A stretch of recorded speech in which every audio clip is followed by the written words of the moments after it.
I would not live in this. What if something small And a little wiggly. could make a big difference? We're here with Denver Urban Gardens, learning how to make nutrient-rich compost that you could do right at home. Using worm bins. Yes, and we're learning not only how to make the worm bins, but also why worms Are the superheroes. of nutrient-rich compost. Joining us today is Christy from Denver Urban Gardens to teach Charlie and her bestie Murray how to make their own worm bin. So we start with a 10-gallon tote. What do you see in this bin? Holes. Holes. Why do we have holes in the bin? For like air to get in. You got it, Charlie, for air. Our worms are living creatures, so we're gonna build them a really happy home so that they can turn our food scraps into compost. We've got some paper bags, I've got a cardboard drink tray, and then some compostable packaging that we can put in our worm bin. The other thing that we use for bedding is Leaves. leaves. When do leaves fall to the ground? In fall. In the fall, exactly. So these are all free materials that we can get from our very own home and use them for bedding. So let's start tearing some stuff up.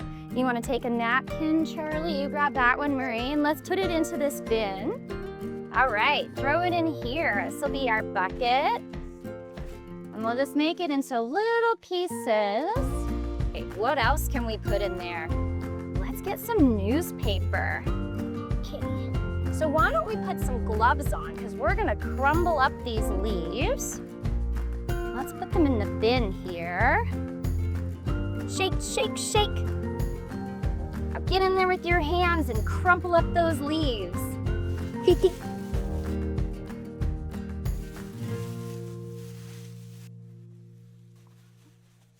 You guys ready to add some water? Yeah. Let's go outside.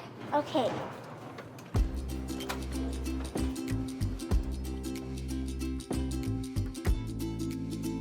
Making a going sound. Do you guys want to add your leaves into that bin?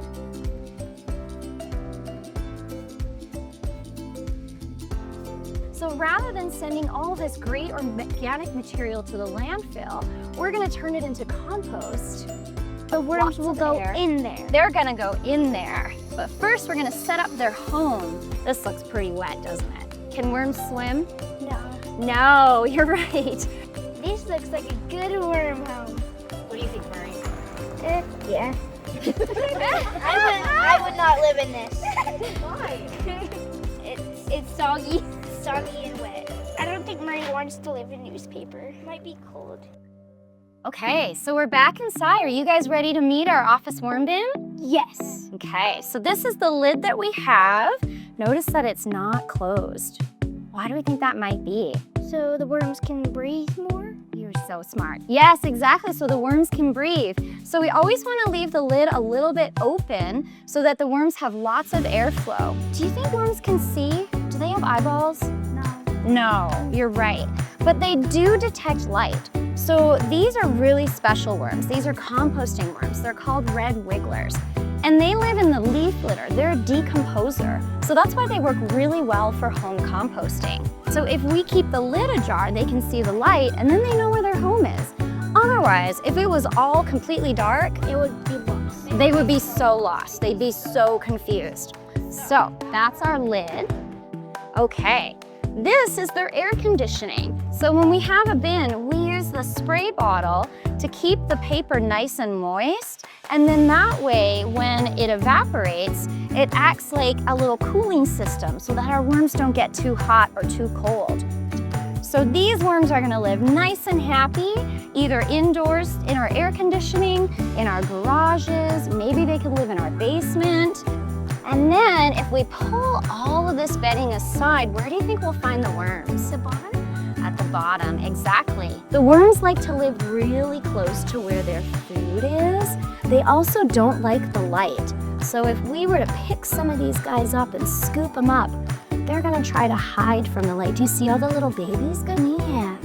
They're being so busy turning all of our kitchen scraps, everything that we're putting into the bin, into soil, into compost.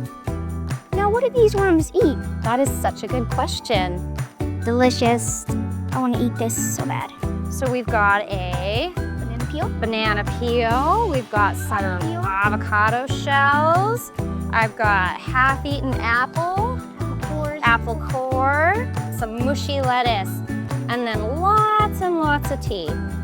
I drink a lot of tea. But if you drink coffee, you guys don't drink coffee, do you? Coffee. I actually do have coffee. The worms love coffee. Do they eat like the coffee grounds? They do eat the coffee grounds. So what do you think? These are really small worms. Do you think they're gonna be able to eat this big banana peel? Should we peel it up into pieces? Yes, but our worms are vegan, so they don't like to eat meat, fat, cheese, or dairy. They just like to eat vegetable scraps. But they can also eat paper products. So basically, if it comes from the earth, it can go back to the earth. Oh, that's smart. You guys are like a sous chef for the worms. So we're gonna give the worms a little bit of eggshells, but see how it's these big pieces here? Yeah. This is gonna be really hard for them to break down. So when we put eggshells in, we wanna grind them really fine. So you can use a mortar and pestle, or you can put them in your blender. Do you think that worms have teeth? No, they don't. Do they just like swallow it whole? So they have a really, really basic digestive system.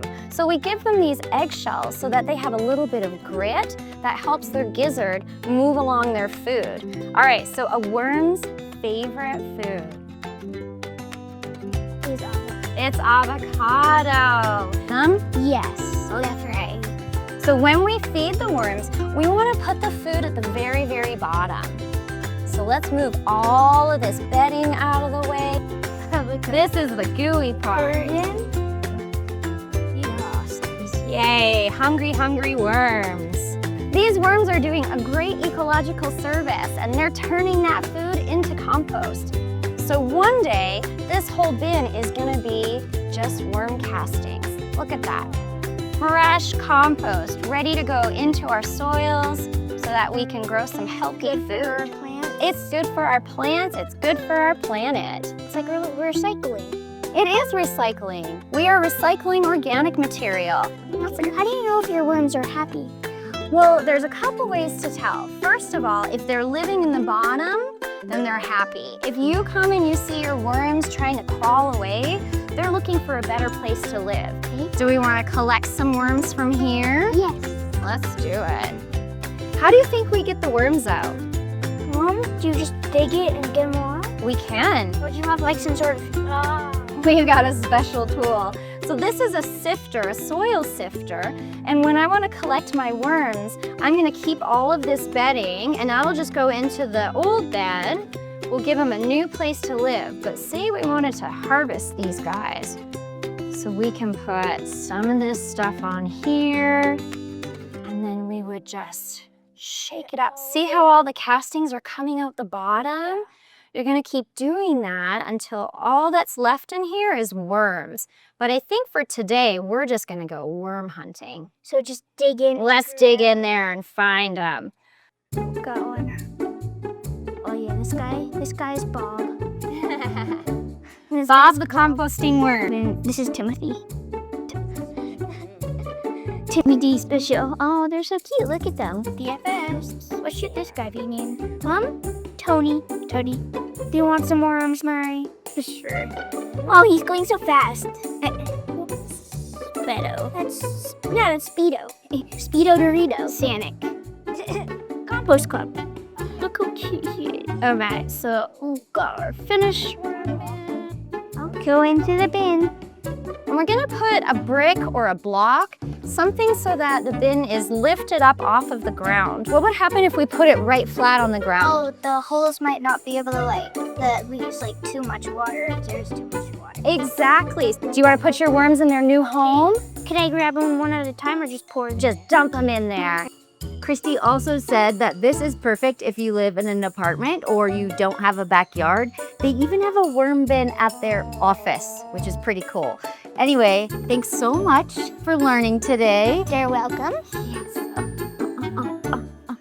And if you want to see more workshops with Doug, you just go to dug.org.